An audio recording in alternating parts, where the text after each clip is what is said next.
Oui, et quoi, la France-Afrique? Bien sûr que si je suis en France, c'est pour le fric. Qu'est-ce que tu crois? La France-Afrique, la Tunisie à Flous, l'Amérique à monnaie. Mais ça, c'est dégueulasse. C'est un truc de malade. On continue à soutenir les dictateurs et à les piller. Mais putain, c'est le scandale, ça.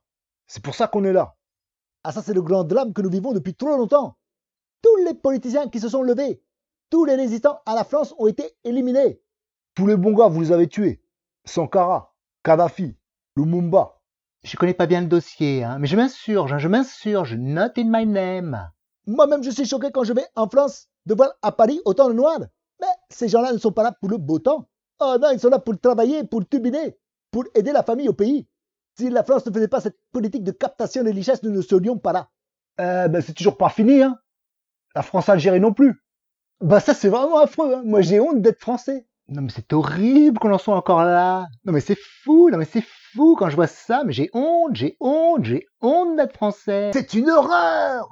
Quand je vois Total, j'ai honte. J'ai honte d'être français. Ah, la France-Afrique. Ah, mais ça c'est vos histoires, hein, démerdez-vous. Tu te rends compte qu'à l'heure de l'euro, ils sont toujours au franc CFA. Ah, le franc CFA, c'est pas baiser ça. Comment ça se fait, c'est toujours là? Notre monnaie, c'est le franc. Ne parle pas d'indépendance. La France fait le travail d'Al-Dajjal en Afrique. Elle soutient les dictateurs, elle tue les opposants, comme les États-Unis en Amérique du Sud.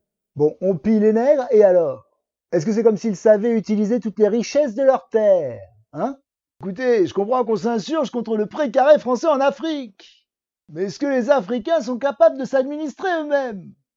La question est cruelle, mais elle semble légitime. Nous ne comptons pas, nous, nations d'Afrique, dans ce jeu économique. Un peuple ne compte que s'il a du pouvoir d'achat. Oui, je sais, l'Afrique est endettée, mais il y a moyen de rembourser, mais si! Ils sont forts, ils sont costauds comme Gaillard, les Carlouches. S'ils donnaient tous un rein pour rembourser, hein, ils risquent pas de se taper une indigestion. Mais quoi? Qu'est-ce que j'ai dit? Qu'est-ce que j'ai dit? Rendez-nous tout ce que vous avez piqué, et arrêtez avec les dictateurs. Bon, nous leur prenons leurs ressources, nous dit-on. Mais nous les payons, ces ressources. Écoutez, depuis 60 ans, qu'ont fait les Africains de leur indépendance? Je vous le demande, je vous le demande. Plus récemment, c'est Total qui a gagné le marché d'extraction du gaz et du pétrole au Sénégal, alors qu'il était 5e des 6 entreprises en lice en termes de prix. C'est grave même, au détriment du peuple sénégalais. Je crois que c'est la même chose en Algérie. On se fait baiser, on vous brade notre gaz, bande de fils de pute. Ils ont une terre incroyablement riche, richissime. Ils n'en ont jamais rien fait. Extraire les minéraux, créer les technologies qui vont avec, exploiter la nature, faire quelque chose de tout ça, mais ça les dépasse. Ça les dépasse. Vous prenez le pétrole, vous prenez l'uranium, vous nous laissez des miettes. Arriva au Niger plante tout l'uranium, 85% de toute l'électricité de France. Et les tarifs sont une misère. La France a toujours affaibli les États pour prendre au maximum. Et puis on est présent militairement dans 11 pays d'Afrique. Et la France soutient toujours les dictateurs. Non mais quelle horreur! Putain, mais il faut faire quoi pour que ça s'arrête? Ah, j'ai la haine. Tant que ça dure, il n'y aura pas la paix. La vérité me fait pas dire ce que j'ai pas dit, hein, parce qu'il y a des juifs africains. Si, en Côte d'Ivoire. Ils sont dentistes, armas, médecins, diplomates.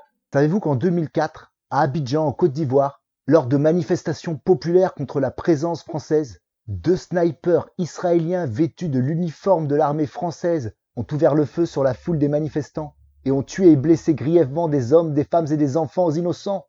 Ceci bien sûr pour faire porter le chapeau à la France et par cette nuisance servir des intérêts israélo-américains. Ces 2 agents sionistes qui ont été arrêtés par la France puis exfiltrés vers la France ont pu, grâce à des tractations diplomatiques, regagner impunément Israël. D'ailleurs, en parlant de Côte d'Ivoire, hein, la première dame du pays, elle est de chez nous, mais si, la vérité. Ah, c'est sûr que ça aide à monter les échelons, hein, une femme cachère, hein, surtout quand elle gère dans l'immobilier.